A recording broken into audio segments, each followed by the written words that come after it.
L'association Syrie Démocratie 33 a été créée en 2011. Nos plus gros défis sont le logement. Ça reste le logement partout, je pense. Arriver à ce que les personnes qui maintenant sont dans une situation un peu plus stable puissent tisser du lien dans la zone où elles sont installées. Et puis il y a la question du travail, bien entendu. C'est toujours une grosse étape de trouver quelque chose quand on est dans cette période où on ne maîtrise pas encore tout à fait la langue. Il faut arriver à trouver un employeur qui accepte de nous prendre et de voir ce qu'on est capable de faire, quoi. Il y a énormément de compétences, énormément de choses que ces personnes peuvent apporter à ce pays, mais il faut leur donner les clés aussi. Pour ça va dans les deux sens. Ils n'attendent absolument pas d'être assistés. Ils veulent pouvoir retrouver un niveau de vie comme avant.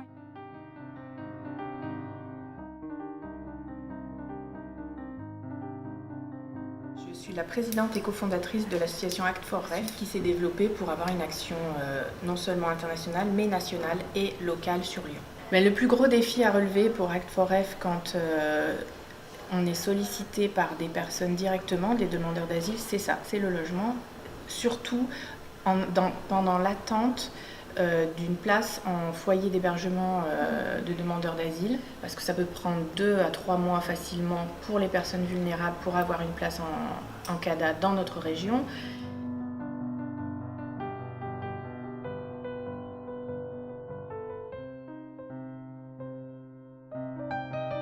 REDZER, c'est l'acronyme de Réseau étudiant toulousain pour les exilés et réfugiés, donc REDZER. Et en fait, l'objet social de l'association, c'est de venir en aide aux réfugiés, de sensibiliser la population et d'intégrer les réfugiés, de créer un lien. Voilà.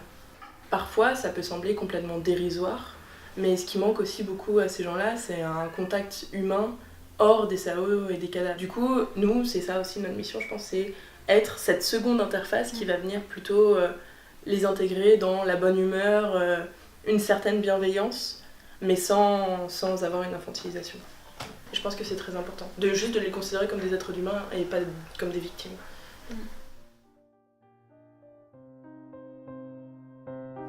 I'm Syrian refugee in France.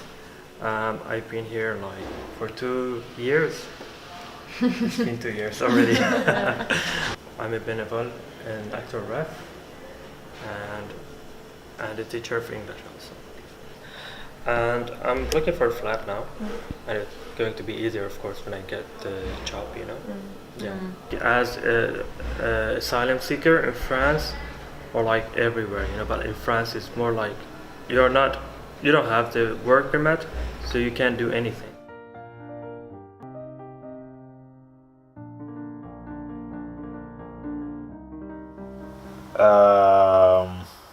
Moi c'est Jamal, comme vous savez. Je suis soudanais, j'ai 26 ans et j'habite à Lille. C'est très difficile pour la société française de se contacter avec des étrangers. C'est pas juste avec des réfugiés, mais avec des immigrants ou des étrangers en général. Et aussi, il faut organiser des ateliers avec des étrangers ou si c'est réfugiés, si c'est autre personne aussi. Parce que quand on organise des ateliers, si on peut se connaître et on peut faire les échanges. Si c'est de langue, si c'est de culture, si c'est d'autres choses, c'est possible de se contacter, mais comme les presses et les médias ils parlent beaucoup de réfugiés et ce qui se passe en Europe aux dernières 3-12 ans, c'est très difficile. Ouais, c'est intéressant parce que tant que je rencontre des gens, je parle avec eux en français. C'est mieux que je reste à la résidence et je parle avec des amis ici en arabe. Par exemple, au 14 juillet, on est sorti au concert gratuit avec eux. Parce que il faut... des fois, les démarches pour les papiers sont très très longues et du coup, ils restent dans les CAO, les CADA, à attendre des réponses qui des fois peuvent prendre des mois et des mois. Enfin, pas des fois, à chaque fois. Et c'est histoire de les intégrer un petit peu dans la vie toulousaine. Dans le paysage français. Exactement. Pourquoi est-ce que tu t'es engagée dans le Redzer même? Pour mon CV. Je rigole, à ne pas mettre. Et je suis arrivée au jour d'aujourd'hui au stade où je me rends compte que j'ai pas besoin de prendre mon sac à dos, de partir aux quatre coins du monde pour aider des personnes, tout simplement des individus, et que en restant à Toulouse, ma ville, au final, je peux très bien aider certaines personnes qui sont dans le besoin. Ils m'apportent tellement d'amour, de bonheur, oui, c'est un peu cliché de dire ça, mais c'est donnant-donnant en fait. On est dans une relation où on donne, mais ils nous rendent tellement plus. Il y a beaucoup de façons de s'investir, participer avec les autres associations à faire de la distribution de biens de première nécessité aux personnes qui sont à la rue. Après, il y a aussi le fait de faire des dons de vêtements ou de choses que l'on collecte et qui seront par la suite soit distribués localement, soit envoyés dans les camps en France, soit envoyés dans les camps en Grèce. Le simple fait de s'informer, de suivre l'actualité du groupe Facebook de Act4Ref, de suivre les appels et de diffuser l'information, de partager les appels qui sont faits sur Facebook, ça c'est déjà énorme. Et ça, on le fait tranquillement de son canapé, chez soi, et c'est ça qui parfois apporte même le plus d'aide. Même si chacun a ses petits problèmes, il ne faut pas minimiser, chacun a des choses compliquées dans sa vie, mais il faut aussi avoir un petit peu de recul et comprendre ce que les gens peuvent vivre ailleurs. On n'a pas besoin de tous devenir des super-héros de l'humanitaire. Chacun fait ce qu'il peut, mais il y a toujours moyen de faire quelque chose à son échelle. Et même si on ne peut pas bouger, on peut vraiment toujours commencer quelque chose au niveau local. Ça, c'est quand même une règle essentielle. Si chacun faisait quelque chose là où il était, la société serait bien meilleure. Okay. So, hi. Hi. I'm from Syria and from Damascus, and I came here to Madrid about 2 years and a half ago, almost 3 years now. I'm a programmer and I volunteer for Madrid for Refugees. In Madrid for Refugees, we try to offer we're trying to offer right now more language classes for the older refugees, and we're trying to do some job seminars to help people understand how they can get jobs. It's all volunteers that they're doing this in their free time, so they all have full-time jobs and they're trying to help.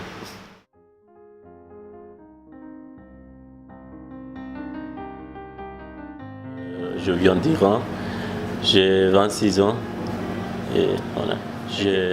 Cette année, j'ai passé 1 an à Lille. J'ai fait les études de français. J'ai fait une formation FLO, français langue étrangère. Et j'ai eu le niveau B2 de français et je me suis inscrit pour l'année prochaine à la formation lettres modernes. Avant de venir à Lille, j'ai vécu presque 1 an à Calais et j'ai fait partie d'une association Secours catholique. Je crois le plus difficile en France pour moi, au début, c'était la langue. Il y a énormément de choses qui sont en français, qui ne sont pas traduites. Donc pouvoir expliquer un petit peu à la personne comment utiliser les outils numériques dans une autre langue, c'est aussi par exemple un des enjeux actuels. Comme je veux bien aider les gens et remercier à bénévole qui m'avait aidé. Et je crois que je peux aujourd'hui donner cours de français pour les débutants. Et voilà, je ne sais pas si je peux faire le plus, mais voilà, j'espère un jour que j'y arriverai à faire. Pourquoi tu as choisi de devenir bénévole?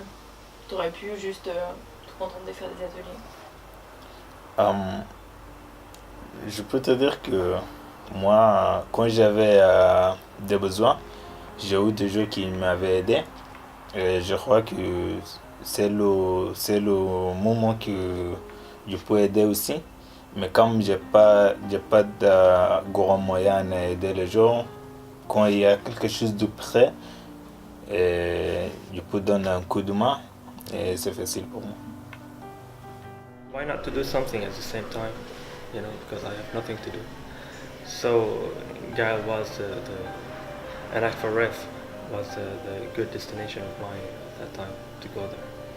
Wait, I'm comfortable over here and I have a good job. I don't need the help from the government, but I actually can help. So if I can help someone else, then why wouldn't? Je n'ai jamais pensé de l'importance d'être bénévole, mais quand j'étais dans la jungle de Calais, il y a eu plein de gens qui sont venus m'aider. Et quand je m'en suis sorti, j'ai trouvé l'occasion de travailler avec Secours catholique dans cette maison et je me suis dit pourquoi pas. Parce que j'avais l'occasion de rendre les lettres que j'avais reçues. Like how great to have great people around you, you know. You feel safe. You feel like you have another family here. So for me, I really find like the strength would be when people get together, you know. Le côté plus positif ici en France, pour moi, c'était plus, je crois que c'était plus les gens qui ont été autour de moi, soit à Calais, soit à Lille, même soit ici. C'est pas forcément les Français, mais tout le monde, les bénévoles, les gens que je rencontrais dans cette vie en France. J'ai trouvé beaucoup d'occasions pour m'exprimer, pour trouver ma place ici.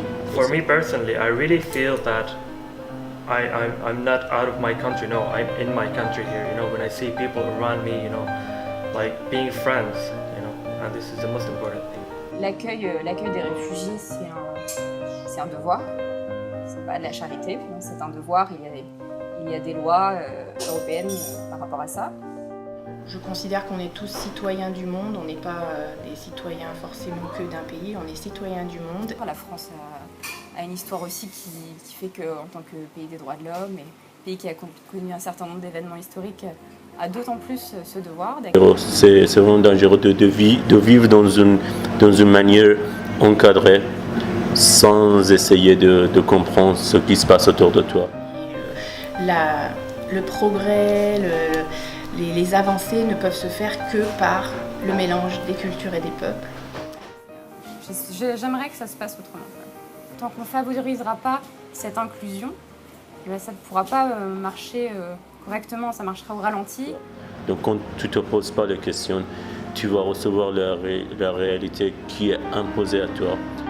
Je pense qu'il faut arrêter de se dire que c'est compliqué, que c'est difficile d'entrer dans l'associatif, que c'est difficile qu'on n'a pas une heure par semaine, comme on dit, on a tous une heure par semaine où on peut très bien aller profiter d'un moment, boire un thé avec des réfugiés, jouer aux cartes. On a tous un peu de temps, il suffit de réellement le vouloir au final. Je peux vous dire qu'il n'y a rien de facile et il y a aussi rien de difficile. C'est du point de personne et avec sa bout pour aller en France et voilà. Mais pour moi, je peux dire que tout est faisable. Juste, il faut avoir la patience et avoir aussi la détermination de le faire.